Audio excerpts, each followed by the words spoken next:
In this week's episode, Luke finds out that the Guardians take copyright infringement very seriously. Hey, if this is your first time on my channel, thanks. Hi, welcome. Put your feet up, hang out, stick around a little while, and if you're returning, that means you're a subscriber. And that means you're awesome, and I love you. I'm John Stark from ActiveMovieGuy.com, and this is my recap / review of The Handmaid's Tale, Season 5, Episode 5. I'm a blind film critic, so I watched this with audio description on Hulu. Fun fact. Put that in your pipe and smoke it. So, yes. This episode, probably my least favorite of The Handmaid's Tale this season. I'm just going to go ahead and guess. It felt like the episode where people were like in the writer's room and they were like, what do we do? We need this thing to happen. Do we devote an entire episode to it? I guess. But how? I don't know. I mean, if we do this, and then we do this, and we can stretch this, and we just have them do this, and nobody ever stopped to ask whether or not we actually, as an audience, would be able to suspend the disbelief that Luke and June were actually going to be able to go home. At no point was I like, yep, this totally feels safe for them. They'll be fine tomorrow. They'll be back with Nicole in a few hours. Never crossed my mind the entire episode. I was like, oh, they're fucked. I just kept waiting for Guardians to pop out and be like, oh my god, you. But the funny thing was, it wasn't a trap. I was a little worried that this guy, that there was some sort of bounty, on June that June didn't know about, and this dude was going to cash in on some massive, stash of money, or I don't know. What does Gilead give people? Women power? I don't even know. I don't know what they give you. But whatever it is, a promotion, I have no idea what that dude would get. But that's kind of where I thought. And then I was like, oh, well, no. Okay, so he's not that.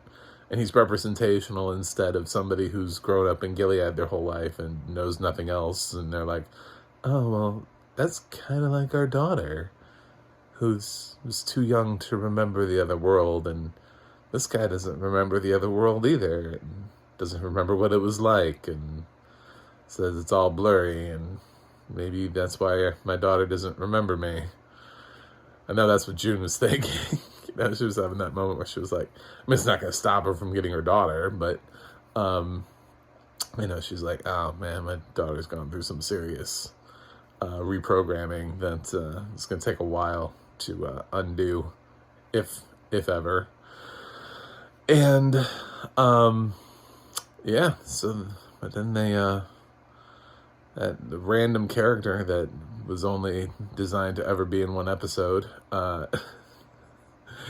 did his cannon fodder thing and stepped on a landmine. He was like, oh, this way's shorter. I was like, oh, okay, dude.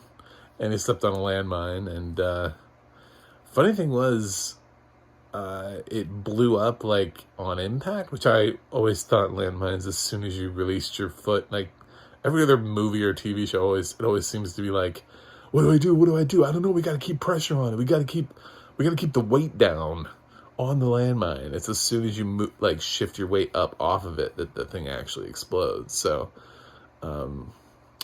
maybe I don't understand landmines, but or maybe he shifted his weight. I don't know. But dude blew his foot off, which actually was best case scenario for him on that situation. He could have lost a whole lot more on that landmine. But,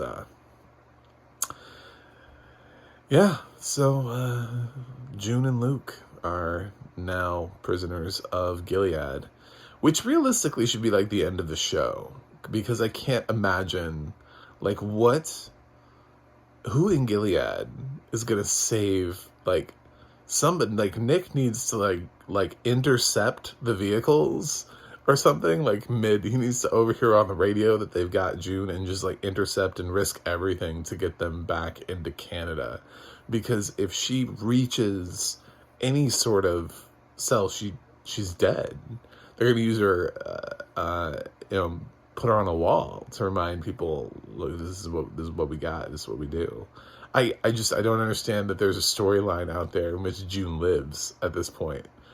She could never have gotten captured again in Gilead, and now she has. So I don't really know about Luke. I don't know what they'll do to Luke. He's never been to Gilead, so to them he's just an annoyance. But to June, there's so many people who consider her an icon. So you want to make sure that those people see their icon fall. So the next half of the season is going to be really unfortunate. Meanwhile, Serena, I think, is finding out that all that glitters is not gold. So she's got her place, but she can't do anything because, again, she supports a system in which women have no voice. And they mean no voice. They don't mean a little voice. They mean women have a place, and it's to cook, clean, have babies, barefoot and pregnant. You know what I'm saying? Like, they do not value your opinion, Serena, on anything.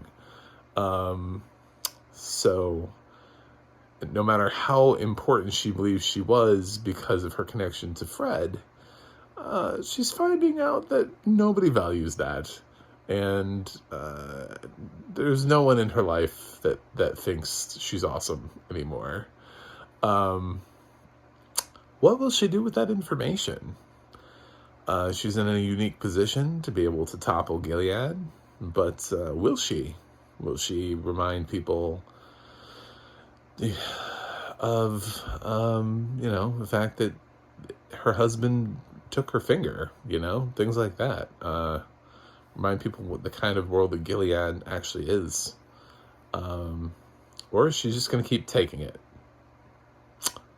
I'm going to bet she's going to keep taking it because that's what Serena seems like to me. She has zero backbone in life and believes in the cause, even if the cause leads to her own demise. So, but no, I to the writers and producers of The Handmaid's Tale, there was at no point in this episode beyond a certain once I figured out what the episode was, there was no point in this episode where I was like, well, I'm sure they'll be back. I'm sure it'll be fine. Once I realized it was like Luke and June going, I was like, oh shit. Okay, so yep. This is them getting captured. Because they still have Moira to look after June's daughter, although she's not technically a parent, so I wonder if that's how Nick gets Nicole. I don't know. We'll see what happens. We've still got a couple episodes to go this season, so we're halfway through. Interestingly, we didn't catch up with Janine or Aunt Lydia this episode, but I guess they're fine. I don't know what they're doing, but I guess they're fine. So, anyway, that's it. That's how the episode played out. And I normally just have no problem praising Handmaid's Tale episodes, but I gotta be honest, this one just felt like kind of like a little bit like dead air. I mean, it was well done, dead air, but it was like, we just need this one thing to happen, but we also need it to be 45 minutes long. I was like, oh. So, let's stay together. Yeah. I will stay together with Handmaid's Tale, but unfortunately, I'm going to give Handmaid's Tale Season 5, Episode 5 a B+, which doesn't even seem like that harsh of a slap when you think about it, but it didn't even fake me out. Like, it couldn't even suspend my disbelief that there was a possibility that they might make it home. You know what I'm saying? Like, if this episode had been crafted in a way where I really legitimately, like, they almost made it, you know, like they were almost home, and then like out of nowhere, like people in like ghillie suits just jumped out, and you know, they're like, oh, I can see the house for the women, and they get grabbed in like no man's land, and they've left the other guy behind, and he's like, I gotta stay here, but you guys go on. And like they're almost there, and they can see their destination, and then like out of nowhere, this like team of people just like swarms them and then takes them. Maybe, but they didn't even get that. Like, they couldn't even get that far away from. They were still with the guy. I was like, why are you helping him? Like, you know what this means. Like, you can hear their voices calling. You know you have like 0.5. He's even telling you to run. What's going on here? Anyway, poor choices, poor writing, but luckily we still have the cast we have, and they're amazing. So, B+. If you stuck through this long, you must like me enough, so go ahead and subscribe. I'm trying to get to 100 this year. I feel like the more subscribers I have, the less I notice when they unsubscribe. So I like to have a higher number so I don't take it so personally every time somebody like goes, nah. And I'm like, all right, which review didn't you like? Which opinion did you disagree with? And not let me know. And you can also go to my website, macthemovieguy.com, for more reviews. You can you can twit me on Twitter at MacTheMovieGuy. You can follow me on Twitter. And the audio description project, adp.acb.org, will let you know what else has audio description and where you can watch it. And the adna.org will let you know all the stuff about your favorite narrators and the other people who work in the audio description industry. It's like IMDb, but for narrators. Anyway, that's it for me today. I gotta go review something else, but I will see you on the other side.